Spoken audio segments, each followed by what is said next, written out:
This practice is going to help you to map what is happening within your body and to understand the root causes and how it relates to your healing journey. So we need to understand how our mind, body and spirit systems are interacting in order to get resolution at the root cause. And most of the time, what we become aware of are the symptoms. And most of the time, we become aware of symptoms through our body. And that's when we start to pay attention. And usually we start to think, oh, well, there's something wrong because I have all of these symptoms in my body. What I'm going to ask you to do is take a map or a picture of a body, and you can draw perhaps your own body on a piece of paper. Then I'm going to invite you to start to map out what your symptoms are. So you will know your body, you will know where you have pain, tension, imbalance, anything, cramping, places in your body where it just doesn't feel good to you, it doesn't feel right, or you've struggled for a long time. What you're going to do is you're going to map it. So in this example, we're going to take this guy and we're going to say, okay, well, he's got really bad neck pain, and also he gets lower back pain, and he's got bad wrist. Sometimes his knee goes. So this is what you're going to do. You say, okay, what do I have going on in my body? And he's got, let's say, indigestion, or he's got something going on in his gut and it doesn't feel good there. You're just going to kind of shade in the areas where you're aware of you're holding something in your body. You don't know what, these are just symptoms. The next thing you're going to do is you're going to say, how long have I had these symptoms for? Okay, the neck pain I've had for 4 years, the knee pain I've had for 5 years, my gut has been feeling unsettled for 2 years, lower back for 5 years, and my wrist for 2 years.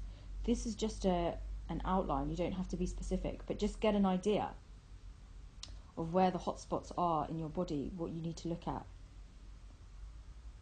Then, when you sit in meditation, you're going to start to reflect on how it feels to be with these parts of your body. So when you sit with your neck and you feel into the pain or the tension, what kind of thoughts come up?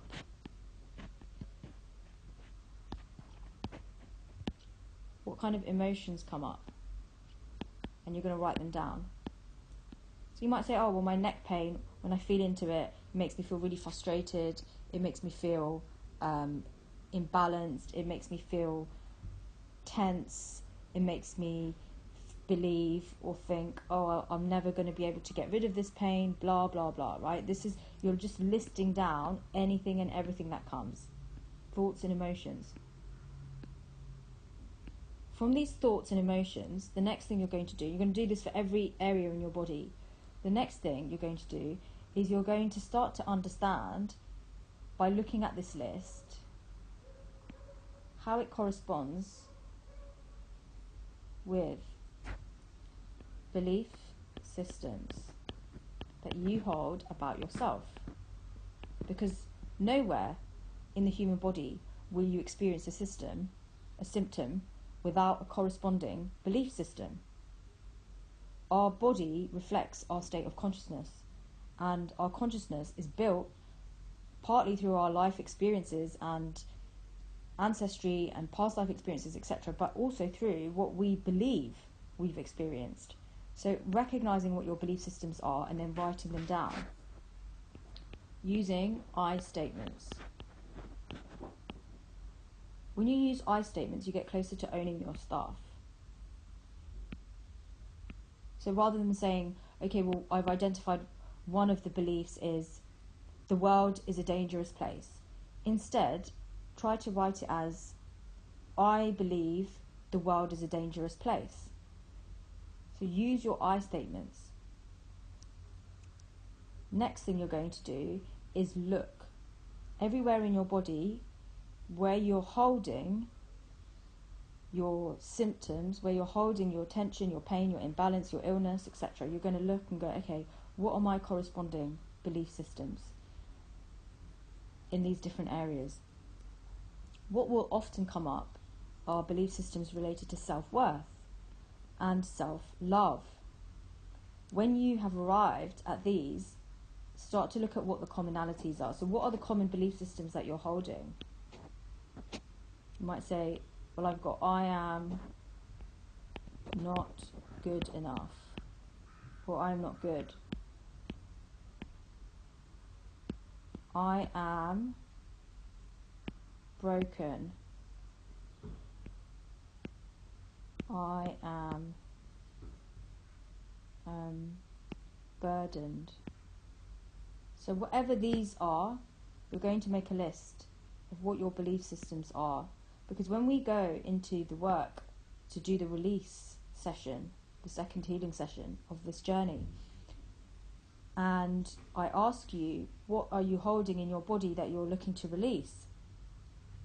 If you've not done this piece to recognize how your body reflects your belief systems and therefore your identity, if you've not done this and you don't understand, then all you're going to be doing, this happens in every womb room, is listing off a whole load of symptoms. I'm going to release my neck, I'm going to release my right shoulder, I want to release the tension in my gut, I want to release the low back pain that I've been experiencing for 5 years, I'm going to release my left knee, blah, blah, blah, right? But you actually have no awareness of the underlying forces that have led to these symptoms, that have created these symptoms. So you can't change your own creation until you understand your beliefs. And you're willing to recognize how beliefs relate to physical symptoms and release them as a whole. Because you're ready to do that. That's why you're here. You're ready to do this level of depth work. Particularly, we're focusing on any beliefs that are self-limiting. That's why we're looking at I statements that pertain to things that might seem difficult to look at. Not feeling good enough, not feeling like you're whole, or feeling like you're broken, feeling like you're carrying a burden, or that you're burdened, or that you are a burden, for example. So, of course, we're looking to identify the belief systems that are limiting. You might also find belief systems within you, we all have them, that are empowering. That's the work that we'll do when it comes to the recreation session. For now, focus on understanding why you're holding what you're holding, what these beliefs, the next stage, is what they're giving you. So how you are feeding yourself and your body using these beliefs. Because if they were not feeding you in some way, feeding some aspects of your identity, you wouldn't hold them. They are giving you something. You may not believe that your chronic neck pain is giving you something, but it is. The reason why you don't believe it right now, listening to this, how could it be that my neck pain is giving me something? All it gives me is irritation and pain and discomfort. Until you recognize and understand how it relates to a belief system and how that belief system is giving you something, you will not be able to release at the root cause. So you might say, well, actually, this pain that relates to I am not good enough, that I tell myself and I feed myself, the question you want to ask yourself is, what does not feeling good enough, what does it give you? And this is going to require radical honesty. This is the piece that most people shy away from, because it requires radical honesty and accountability for you to be honest with yourself about why you tell yourself that you're not good enough. So for example, you might say, okay, well, by telling myself I'm not good enough, I avoid really challenging experiences where I could fail. So feeling not good enough protects me from failure and fear of failure. And then you're going to ask yourself, well, what does failing mean to you? You're going to say, well, failing makes me a bad person. Failing means I feel worthless. Failing means I feel inferior. Failing means I feel helpless. Now you can see how your beliefs, or your belief of I'm not good enough, is actually protecting you in your existing identity from all of these really difficult experiences which nobody wants to feel. Nobody wants to feel like a bad person, worthless, inferior, helpless. And by holding this belief system of I am not good enough, you are protecting yourself from feeling all these emotions and states. So it may be that you are feeding yourself to protect yourself. And this is usually the case. Once we are able to explore our inherent worthlessness, inferiority, helplessness, and virtue, and really come to a deeper understanding of the next step, where these feelings, notice how we're always in the emotional world. This is where the healing occurs. You will not heal if you're not willing to feel your emotions. Where do these feelings show up in my history and my historical life experiences, in my trauma, in my parenting, in how I was parented, in my life, in my childhood? So what you're doing is you're saying, when I look back on my life, when were the moments when I felt like a failure, like a bad person? When did I feel worthless? When did I feel inferior? When did I feel helpless? Then, the next step, you're taking all these events, these moments, you're writing them down, and you're going to then put an age next to them. Very important. You're going to end up with a timeline of ages from 0 to the age you are now, say you're 40. This is really important for you to understand the root causes of your symptoms, how you are creating and feeding your own self-limiting beliefs through your body in order to protect you from feeling the feelings that you have in the past experienced and felt.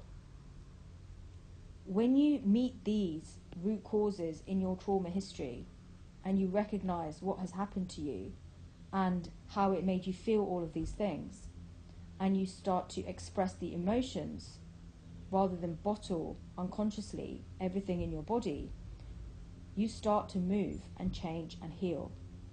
And this movement leads to emotional release and leads to physical change and repatterning of what is being held in your physical structure. Now, I recommend that you take some time to do this practice. So take your journal, first draw your body, list out your symptoms, mark them on the body. Recognize how many years you've been experiencing these symptoms for.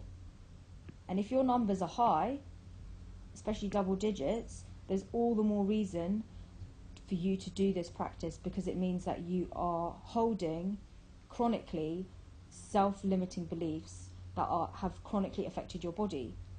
So I consider anything over 3 years to be fairly chronic, right? But if you're working in the double digits and you're saying, well, actually, I've had issues with my knees for 20 years, there's no point in taking a superficial approach and saying, well, you know, we've all got stuff going on, and, you know, my knees have always been like this. Well, actually, do you want to understand what you're capable of and let yourself heal?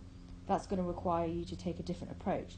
This is the approach that you can try by understanding your self-limiting beliefs and linking them back to the places in your body.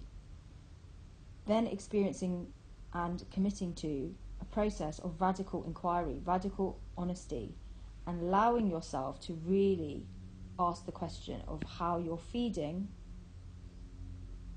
yourself to protect yourself.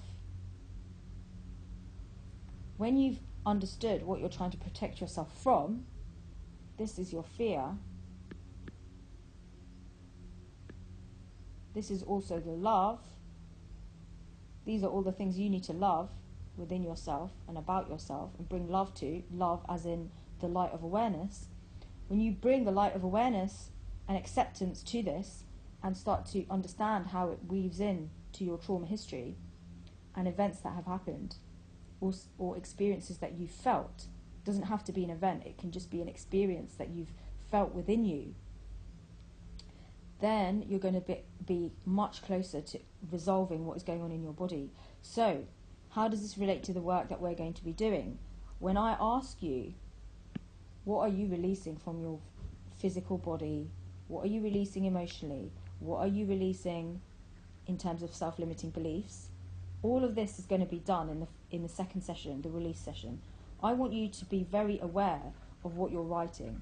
I want you to become very aware if you're writing symptoms and you have no idea how these symptoms connect to each other, or whether you're actually writing the full depth of what you're holding in I am statements. I am releasing pain in my chest, how it affects you, that affects my breathing, that I've had for 4 years, that relates to the emotion of grief, that relates to the belief and the thought of I've lost something, or I've lost out, that relates to the belief system of I am a loser, perhaps, whatever it is, I am alone, whatever your belief system is, I am, and how this belief system is feeding you. This belief system, I'm not sure what that says, feeding you. How this belief system is feeding you and protecting you. Because by believing I am a loser and I am alone, it protects me from having to connect with other people. It protects me from potential rejection. So here we have pain in the chest, breathing issues, 4 years, all because you needed to protect yourself from what could happen to you if you're rejected. Because when I am rejected, I feel useless and unworthy. Everything comes down to this. This is related to shame, to our sense of self, identity, to purpose, to existence. Healing, shame, and unworthiness is an existential journey that we are here to do through the void of womb. This is why it requires identity reconstruction and why it requires rebirth. We cannot heal deeply if we are unwilling to identify, to disidentify. We've created and built an identity around our self-limiting beliefs. in order to heal, including our physical body, pain in the chest, etc., we need to understand what we've created in terms of our identity, why it's been created like that, and be willing to dissolve it. Because we no longer believe in our inherent unworthiness. That requires identity deconstruction, and that is rebirth. Rebirth happens in the void of womb.